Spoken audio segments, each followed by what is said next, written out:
l'Éternel a une réponse pour vous. Dans 1 Roi, chapitre 20, à partir du verset 18, à partir du verset 13, 18,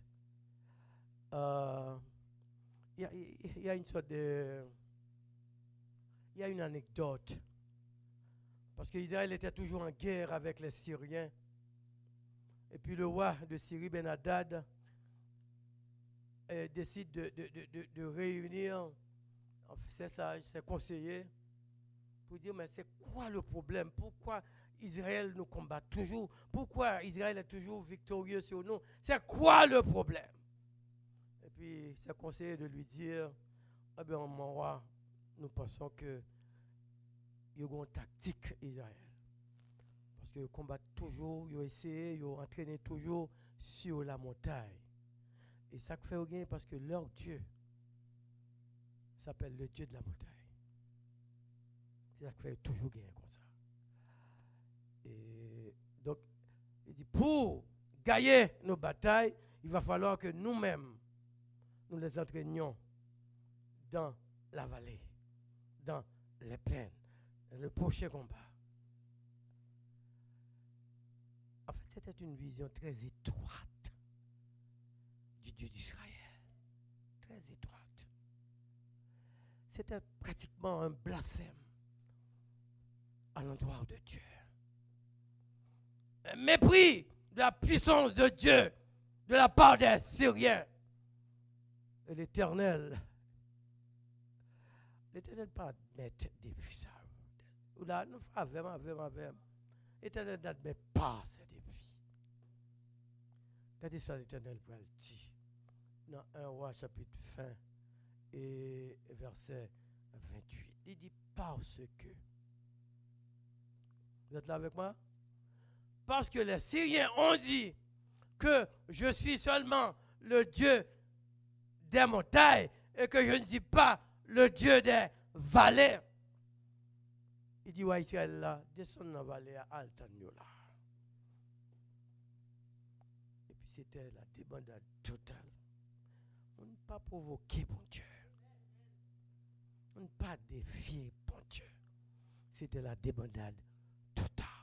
C'est pour vous dire que le Dieu que nous servons, alors là, en fait, bibliquement parlant, la montagne, c'est symbole de force, symbole de stabilité, symbole de victoire, symbole de fermeté, alors que les vallées sont symbole de faiblesse, symbole d'échec, symbole de pleurs, symbole de souffrance.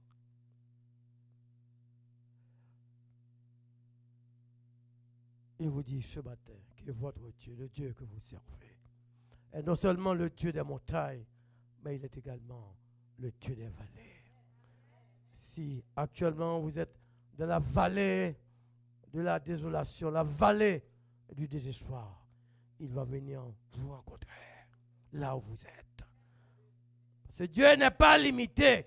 Il est le Dieu du ciel et de la terre. La terre lui appartient, les cieux lui appartiennent. Donc tout appartient à Dieu. Donc c'était très méchant, très malfaisant de la part des Syriens de prétendre que Dieu est simplement le Dieu des montagnes. Dans la vallée d'Ela, en Samuel chapitre 17, c'est une vallée, mais c'est là que David, au nom de l'Éternel, a vaincu Goliath. Il est également le Dieu des vallées. Non, il y a victoire dans la vallée à tout. La vallée, d'accord, dans Juge, et dans Josué chapitre 7, là où Haï a vaincu une première fois Israël après sa confession, après la confession d'Israël, et puis la vallée d'accord, c'est la vallée de confusion, la vallée de trouble, et puis cette vallée a été transformée en vallée de victoire. Haï, deuxième version.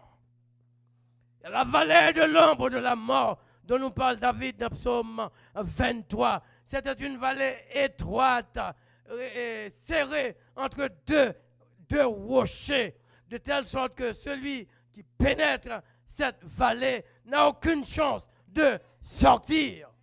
Mais le psalmiste de nous dire, pour lui, cette vallée de l'ombre de la mort, c'était une ombre. Cette vallée de mort, c'était une ombre parce que son berger prend le devant.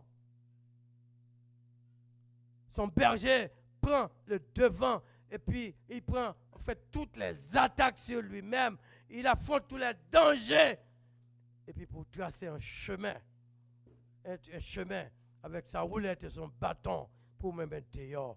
Donc oui, de la vallée, même de la vallée de l'ombre de la mort, nous ne crions rien parce que notre Dieu, le berger, le bon berger, est avec nous. Oh oui, notre Dieu, le Dieu de la montagne, est notre Dieu de la vallée. C'est pourquoi nous ne crions même pas de la vallée. Et dernièrement, dans Psaume 84, on parle de la vallée de Baca, vallée de malédiction, vallée de pleurs. Et puis le texte nous dit, pour ceux qui craignent l'Éternel, en marchant, ils peuvent transformer cette vallée de Baca en vallée Beraka, en vallée de bénédiction. Donc les vallées ne nous font pas peur avec Jésus. Ce n'est pas la vallée, ce n'est pas l'endroit, ce n'est pas la position, mais c'est la présence de notre Dieu qui compte. Et il dit qu'il est toujours avec nous, quel que soit l'endroit où nous sommes, quel que soit, même si nous nous trouvons dans la vallée du désespoir, il y a espoir avec Jésus. C'est ce que Jérémie a dit, mais c'est que je veux repasser dans ma mémoire. L'Altéphine dit que j'ai perdu, j'ai plus de force, j'ai plus d'espoir dans l'Éternel. Il dit, mais ce que je veux repasser, c'est que les bontés de l'Éternel ne sont pas épuisées. Ses compassions ne sont pas à leur terme, elles se renouvellent. Même si actuellement nous sommes dans la vallée de la pandémie, mais notre Dieu, il est avec nous. Même dans cette vallée, soyons confiants, soyons courageux, avançons, avançons. Levez-vous, levez-vous.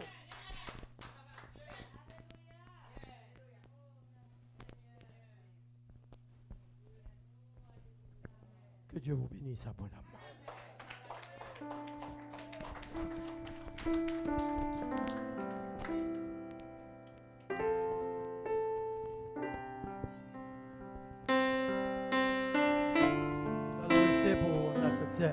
Alors, amen, amen. Merci Seigneur pour ce beau message. Alors, nous allons inviter le pasteur Varnel et le pasteur Level en avant. Vous allez pouvoir faire la Sainte Seine.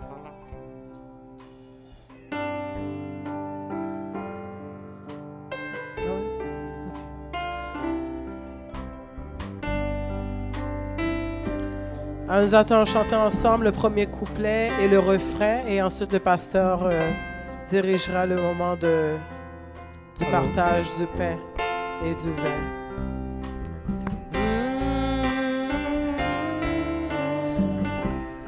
Christ immolé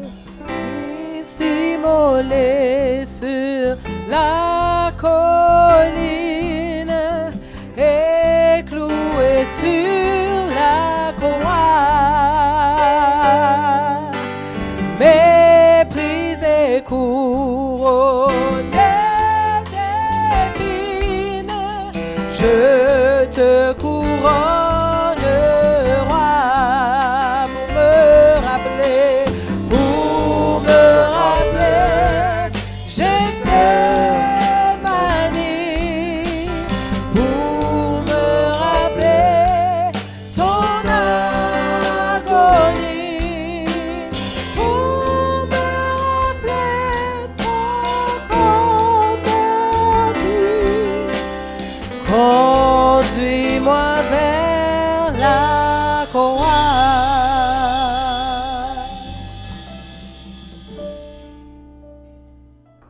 Que la grâce de notre Seigneur et Sauveur Jésus-Christ soit avec vous tous. Maintenant, nous allons participer dans la Sainte Table du Seigneur,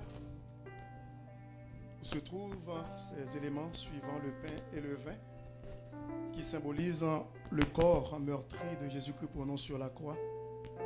et le vin qui symbolise son sang.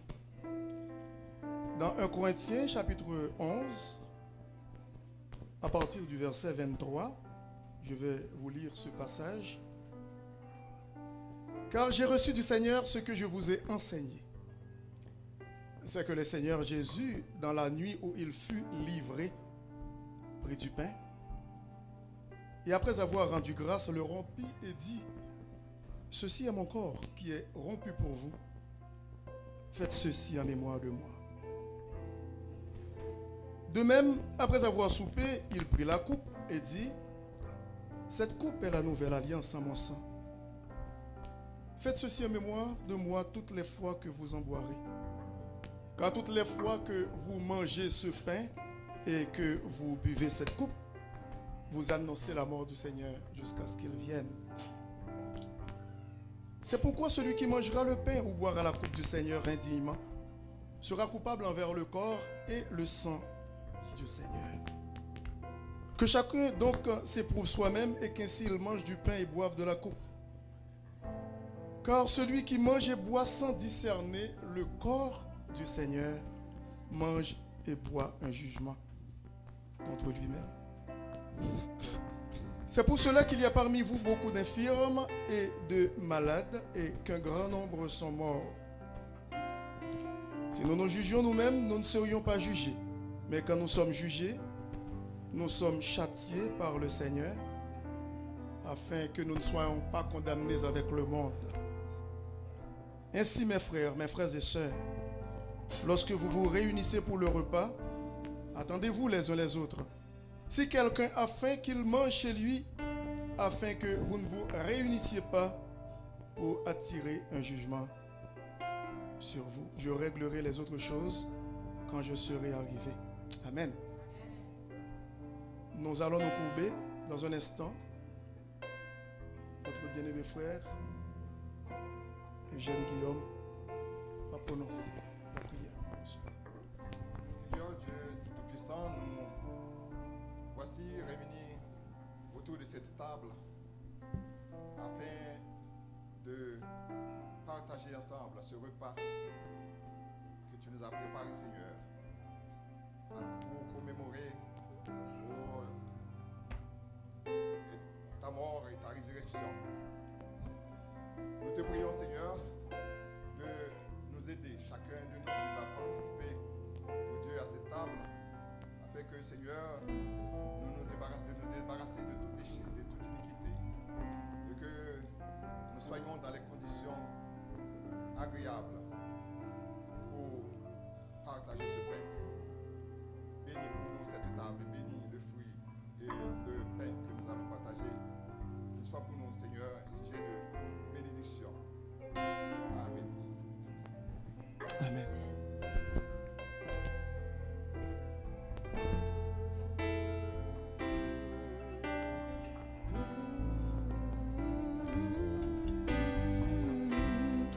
Montre-moi ton tambour.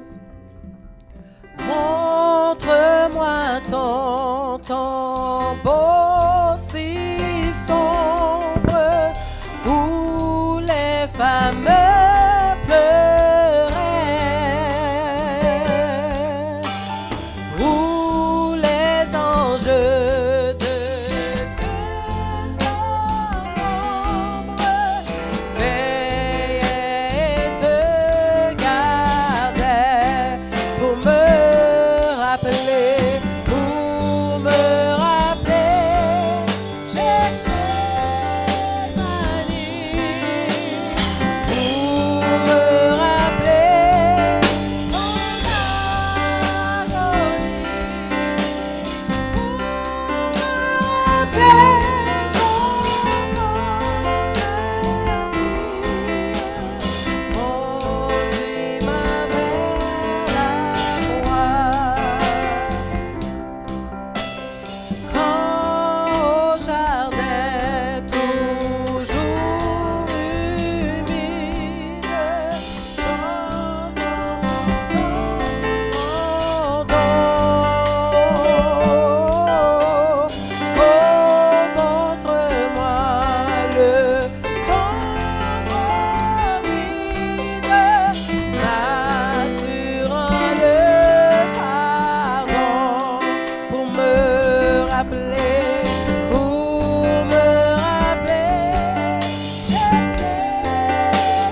la cérémonie, Pasteur Varnel, tu vas prononcer, tu vas prier pour nous pour la prière finale, après la cérémonie.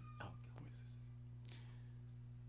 Car j'ai reçu du Seigneur ce que je vous ai enseigné, c'est que le Seigneur Jésus, dans la nuit où il fut livré, prit du pain,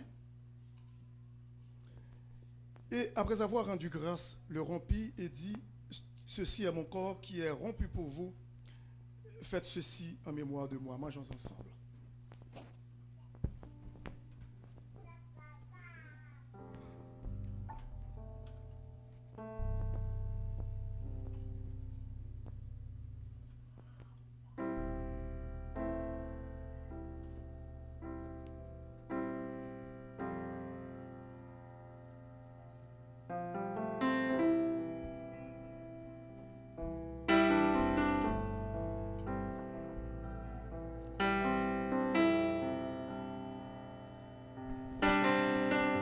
De même, après avoir soupé, il prit la coupe et dit, cette coupe est la nouvelle alliance en mon sang. Faites ceci en mémoire de moi toutes les fois que vous en boirez. Car toutes les fois que vous mangez ce pain et que vous buvez cette coupe, vous annoncez la mort du Seigneur jusqu'à ce qu'il vienne. Buvons ensemble.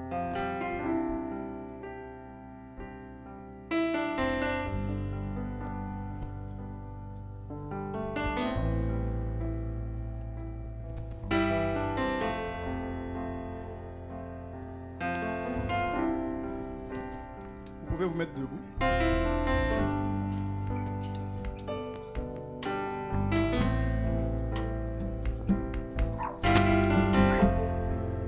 Nous allons prier.